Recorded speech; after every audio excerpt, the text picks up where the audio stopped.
denominations are located here in Nashville. But more than that, Dr. Haney, their publishing comes out of here. And so religious publishing and the impact, you can't hardly go to a hotel room in the world and open up a Gideon Bible and see Nashville, formerly Thomas Nelson, Methodist Publishing House, Baptist Publishing House, and the images that they put in the Sunday school material.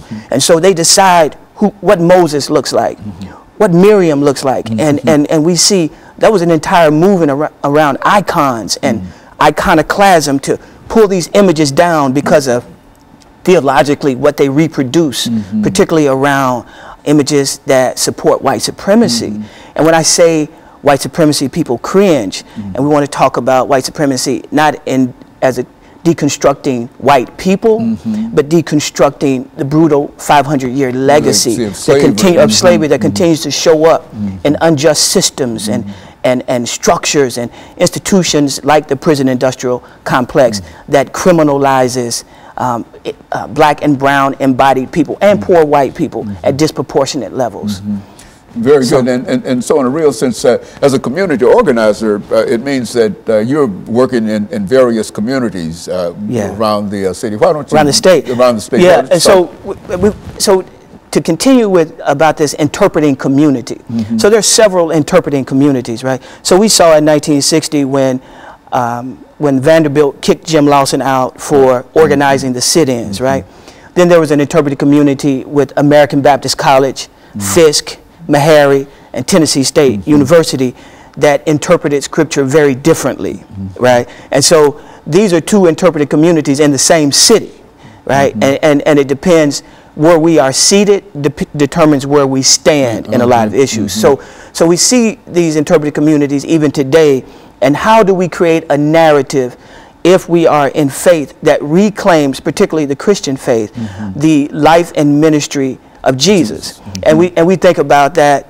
A lot of theologians call the birth of Jesus the scandal of particularity, to have been conceived by a teenage, unwed, colonized Jew for a mother. We see that in Luke 2. So, and to say, how could this person come, and we expect from power, from the empire, and come from the underside and invert every power structure that there is, even 2,000 years later. So we want to reclaim that narrative, because people who are oppressed can identify with the Jesus that comes from Nazareth. Can any good thing come from Nazareth? Because it was such a ghetto. And to say it's no matter where one is born or where they started out in life, that we want to create the opportunities that they can rise to the heights of their abilities.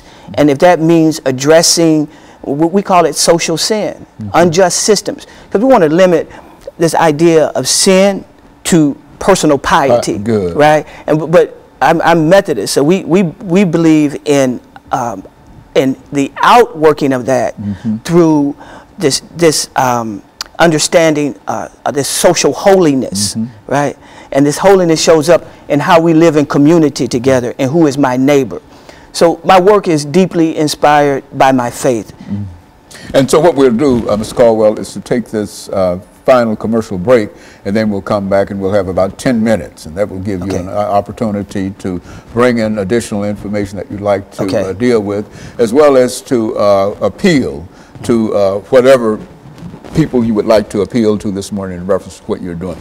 And we'll be back with our audience following this very, very short commercial break.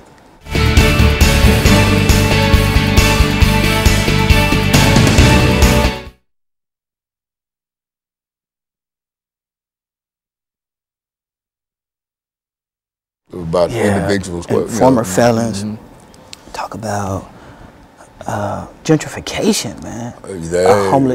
Housing, affordable housing. You can see that all around, and you can see that all around, especially over in East Nashville and wherever you go. It's killing a lot of folks. Yeah, I wouldn't mind talking about Black Lives Matter. Hey, you can talk about it. That's 10 minutes, you know. Because we've done a show with Dr. Lewis Baldwin. Oh yeah, Black Lives Matter. Yeah. So yeah, that's okay. Or anything else you want to talk about? Okay. You know, that's the purpose of this show and all these shows like this. Okay. That's we don't have anything to talk about, so you let somebody else. Just let them flow. I want to talk about it. Yeah, but this is the last 10 minutes, and this is your 10 minutes, and so I can appreciate we've had individuals on in that seat to talk about all of these. Yeah, these issues. Ban the box. As a matter of fact, this is where I became familiar with the idea of ban the box. We did an incarceration show. Yeah, and the lady was talking about the difficult problems that folks had after they were released from prison to get a job, and primarily because of the box that they had to indicate their situation in the box, and if your name was in the box, you didn't get any job. It'll be 30 years later, and you still. Yeah, so you got a good agenda there. So we want to talk about all those as a community organizer. You might be another Mr. Obama. You know, that's I tell you what, and I know that's what I was thinking about. That's what you got to be thinking about. That you know, this is how Obama started. I went to the White House. During the first administration. Oh yeah.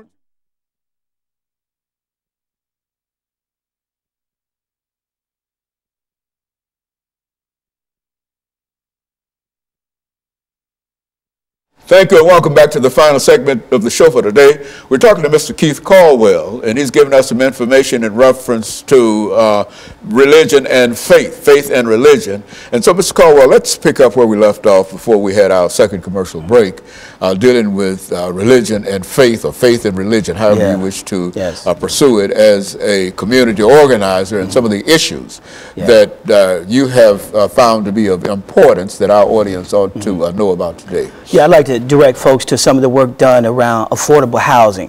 You know, we're experiencing enormous gentrification here in the city, and it's displacing a lot of folks.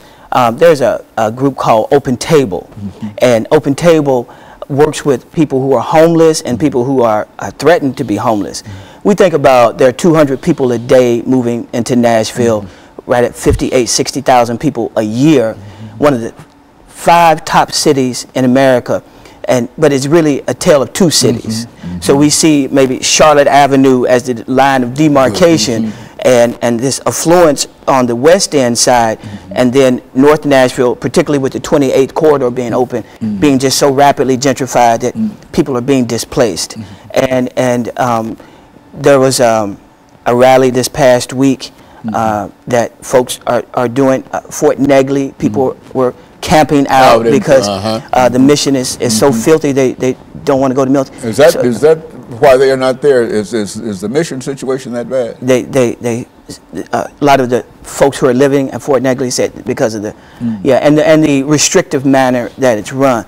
So I mean, we appreciate the work that the mission is doing, but we want to make sure that folks have affordable housing. You know, and Nashville's Table. Open Table is doing some great work around that. I want to encourage folks to connect with them and to just participate in any way that they can to help support the work, the incredible work. So they're pushing for public policy. There's the Bill Barnes Fund that the mayor, Megan Barry, who I think she's a wonderful person, and she's also a politician. So we have to make sure that we're creating the political will for her to move, and creating the opening so she can move through, and because I think that she really would like to do the right things, but politically that there's no backlash that comes on her for doing the right thing. So we want to make sure we support that. I was thinking about Ban the Box that Democracy Nashville has been working on. It's brought Kenneth Kane and some others that, so Ban the Box is this on the application asking about a felony conviction, and with any governmental job, we want to delay that question to maybe the last interview. We're not saying to not disclose at some point, but if you check that I have a criminal record on most applications, you know, interview after this, thrown out the door. I understand. And some of these things are 20, 30 years old. People maybe did smoking marijuana or anything, and it continues to haunt them. So we want to say, okay, you've paid your debt to society, and we want to restore that. The restoration of voter rights to former felons. People like Representative Brenda Gilmore helped to get that passed about 6 years ago, and NAACP, other folks, to say if you have this one conviction and it doesn't fall within, there are 4 exclusions that can't be expunged, and then people can get opportunity to get another start. So I've also been working some with Black Lives Matter. Good. And we think about Black Lives Matter, and so this idea, well, don't all lives matter? And of course they do. The best way I heard talked about Black Lives Matter, it says, if you live in a cul-de-sac and your house is on fire, okay, and the fire truck comes, it's going to pass every house on that cul-de-sac and go to the one that's burning to the ground, to the one that is in most need of attention. So the person next door could say, well, why didn't you spray my house? Well, it would hurt your house to spray it if you don't have the fire. No fire. Right, right. And so it's not to the exclusion of other lives mattering, but it's addressing the 500-year brutal legacy of the dehumanization of people. And so on this continuum, it places all human beings back on what it means to be human, so that no one is dehumanized and economically exploited. It is also an echo of Jesus when he says that every human being is created in the image of God, in the imago Dei. As you're talking about being made in the image of God and after the likeness of God, then we need to respect everyone's humanity, and we all benefit when all human life is respected. Well, now, Ms.